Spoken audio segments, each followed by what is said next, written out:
Today we will discuss about industrial location theory, which is propounded by Huber.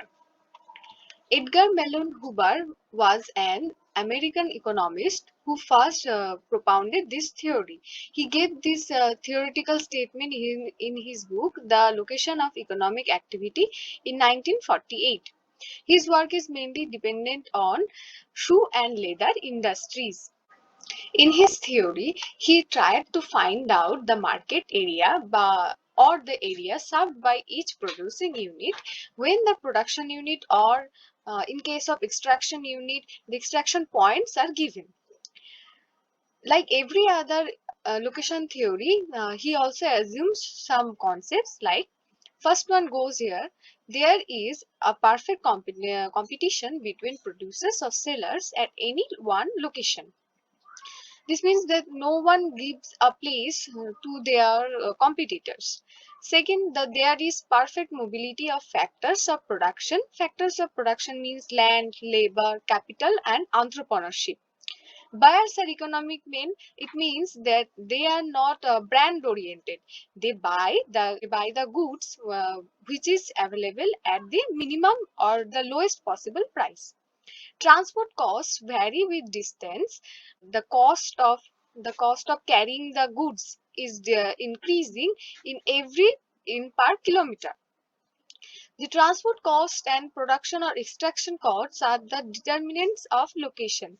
Uh, the market area or where will be the market situated, it mostly depends on the transportation cost and the production or the extraction cost. Huber tried to find out the market area based on delivered prices, which is the sum of production cost or extraction cost plus transport cost. These lines are presented by isotemes, the lines joining places of equal delivered price. Huber first considers the extractive industries at the location of deposits are given and attempts to find the area or market area that each producing points will serve.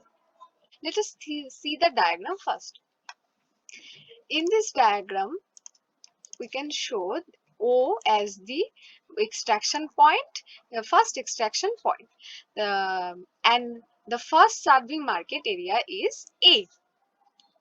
So when we are transporting the minerals or the extracted goods to A, the transport cost occurred is OA.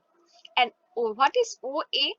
OA is the cost incurred in the production, and the line A dot is the delivered price, which can be showed here that it is increasing away as we are going further from point O. If the market is next extended up to B, then the cost of extraction rises to up to B. It is not now OA, it is risen up to OB. Similar effects are seen if we extended our market area up to C and with the delivered price at all other possible limits to that extraction point O. Now, if we join A dot, B dot and C dot, we can have or found a margin line which is a series of delivered prices, which is the sum of production cost and transportation cost. Now, if another mineral is found at P, production of margin line associated with this mineral P, will eventually join with the margin line which is associated with O, and at their intersection point, this will indicate the boundary of their market area. Means that the consumers of P product will not come here to buy the product P at high delivery prices, or the consumers of mineral O will not go up here to find the goods. The market boundary will lies here, and the consumers will not cross this boundary. This analysis can further applied to the manufactured products. In most manufacturing industries, the cost of production decreases with rise in output.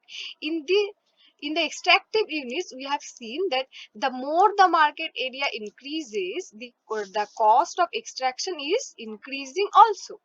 But in the case of manufactured product, the cost will decrease like this with the increase in distance. Then the margin line would fall with increasing distance from the producing point. The slope of the margin line has great implications for plant location. This can be happened in two situations. When the margin line rises steeply away from the point of extraction like this. If we consider O here as the point of extraction, then the more far we go, if the margin line increases like this very steeply, this means there can be a chance of high profit, so that every other entrepreneur will try to set up their units here and can gain as much profit as they want to make. But if the prices differs little, or the curve, if the margin line curve goes, sorry, if the margin line curve goes like very gently like this, then not all the entrepreneurs will be want to set up their plans, because there can be a very small amount of profit, so that a small number of producers will tend to supply large market areas. He also points out that the absence of production cost difference, if we consider that production cost can be like this, a horizontal line, then the best location will be at the point of minimum transport cost, which is the point O. Because if the market and the producing unit or the extraction unit is same as the place of the market, then there will be no transport cost. Now transport cost will be zero here.